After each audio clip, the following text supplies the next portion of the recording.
But of course, we got to kick off with the news that dominated the weekend, which was the very short-lived tariff war that broke out between Colombia as planes that were scheduled to be filled with. These were not just people who were here illegally. These were also criminals, essentially. Right. So this is what has begun since the president took office, was going in, and most of the immigrants that have been picked up are those that ICE knew very well, that they had clearly known their names, locations, where to find them. But most of these are migrants that have criminal history within the United States even, not just from their home country. But all of these repatriation flights started happening. They started going to many different countries in South and Central America where these migrants were originally from. And President Trump was informed that 2 of these flights headed to Colombia were not going to be accepted by the government of Colombia because they are on military transports. They are being sent there. They have to allow them to land. Right. This is sort of a normal way this is done. Now, it not necessarily hasn't been happening because of the last administration, but previously, this is sort of standard protocol, which is you work with the countries. There are return to country for people who have committed crimes. It's sort of almost an understood situation, but Colombia said, no, we don't want them.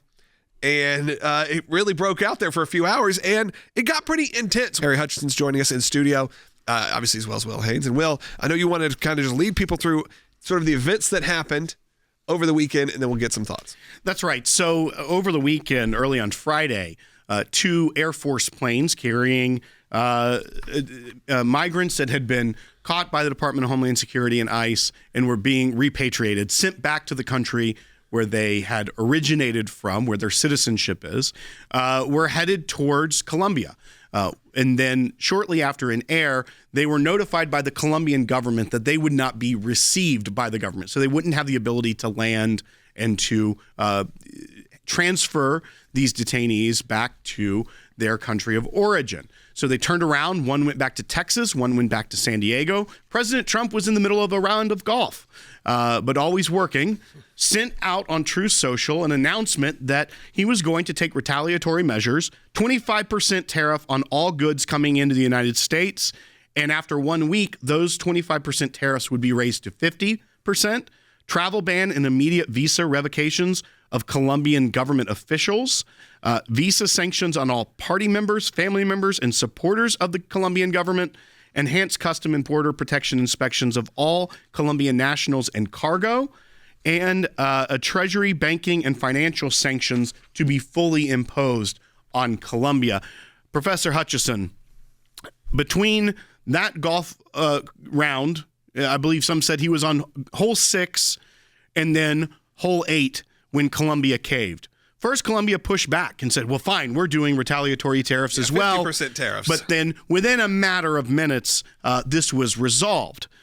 We talk a lot about the use of tariffs and how they can be a tool to get American foreign policy and those that we do business with to get in line with American policy. What's your take on what happened over the weekend in this very brief but very important signaling tariff war?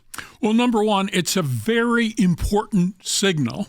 It says several things simultaneously. It says that President Trump, unlike his predecessor, can do several things at once.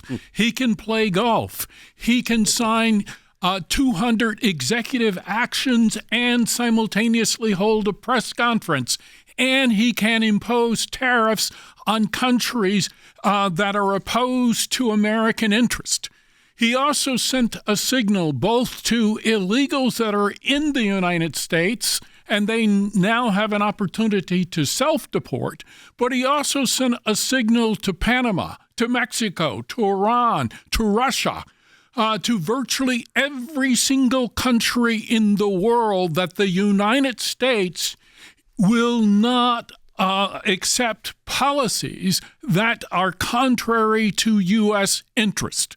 And so, lastly, but perhaps most importantly, Donald Trump has signaled that there is a president in the White House who is actually awake. And I think that's an important statement for the rest of the world. It does feel like a different time. I mean, we're only 5 or 6 days now. We're headed towards a week and around a week of the Trump presidency. But, over the weekend, it felt like a totally different tone. Enough so that I even told you, with this situation with Colombia, my initial reaction was a bit nervous. Like, it was a bit chaotic to be like, oh, we are going to battle very quickly with these countries. And again, it's so not the diplomatic classic way we've been used to seeing things, which again is sort of almost a government corporate structure of it takes forever, things never get done, it goes on and on and on, then eventually there's a resolution. But we've seen now in Israel, multiple of the hostages get released from Gaza. We have seen moments like this. We have seen Vladimir Putin come out and say, if Trump had won last time, there probably wouldn't even been a war in Ukraine. He's saying that himself. It is, the guard has changed, and it is very intense. And again, I was curious from you who are watching, does this intensity excite you? Did it stress you out?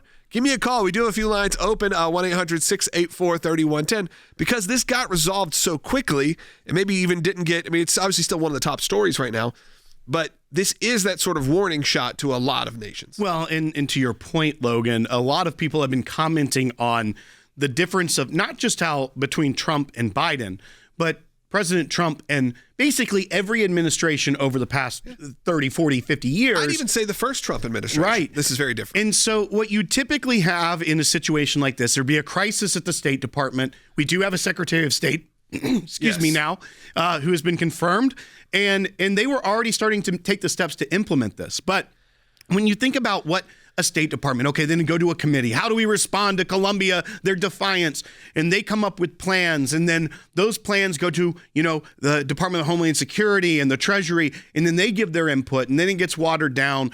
And then at the end of the day, 6 weeks later, they announce, and someone on Twitter said basically like, Colombia has agreed it's a big victory to send less criminal migrants to our country. But you have to also look at what President Biden did in the first term, Professor Hutchison. To address the crisis, he said, I'm making Kamala Harris the border czar to study root causes. That was the very beginning of his administration. What happened to those root causes? This study, that's how the bureaucracy bogs down an issue and never does anything. This is showing how a president can operate outside of the bureaucracy, pushing the deep state aside and actually get stuff done instead of studying things like root causes for 4 years. In all the meantime, the crisis getting much, much, much worse. Absolutely. So one of the root causes of the border invasion is that the border was wide open. The border was not secure. President Trump immediately recognized that and has taken affirmative steps to close the border. We don't need a commission. We don't need bureaucrats to get involved. What we need is swift and decisive action, and President Trump has done that. And as I pointed out earlier, he has sent a dramatic signal to the rest of the world. Right. If you want to deal with the United States, you must realize that there is a competent person in the White House who can respond and who can respond swiftly. Right. What you hope is that this is an early stage effort to really show strength, show what we're doing here, so you don't have to continue to have these battles, that things will quiet down a little bit because the country and the world will feel safer. We will have a resolution to a lot of these problems. There were reports, and I don't think they've been fully confirmed, that over the 300,000 undocumented underage people who had come over the border, people who are minors, undocumented minors, that of those 300,000, almost 80,000 have already been at least located and known where they were. And these were people that had gone missing, who are no longer in our system. So you may look at it as this heartless, how are they doing this to people? But you're talking about kids that now we're locating. We're locating tens of thousands of kids very quickly. Again, that's just some reports that have come in over the weekend. So I think you do need to people need to reframe it. It is hard. There's sometimes where you look at things from a humanitarian point of view and go, this doesn't feel very Christian. This doesn't feel very American. But when it comes down to it, if you look at really maybe you said the root cause is there are 100,000 undocumented children in this country for who knows what reasons. Well, and to Nothing good. That point as well, when you have the left freaking out about the tariff war, saying that, AOC was talking about, good job, now we're going to have to pay 25% more for our coffee. This was in the brief period between hole 6 and hole 8 on the golf course when it all got resolved.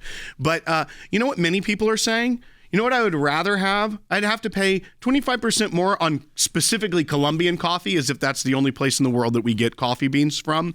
But to not have the list of these people that they have been putting out, who they're rounding up. It's not the families and the children. It is specifically MS-13 gang members, a Haitian migrant that had 18 criminal offenses in the United States, right, was still here and basically said, I'm not going back to Haiti. Yeah. And all the list goes on. It is a litany of people that are the bad criminal actors. When you see things like the Lake and Riley Act being passed in the Senate and hopefully being signed by the president soon, it's because she was killed by a migrant, an illegal immigrant that was here, that had already committed and been charged with crimes in America and was still here. That's who they are getting rid of to make America safer. And if it takes a very short-lived tariff war to make the country of origin take their citizens back, then so be it.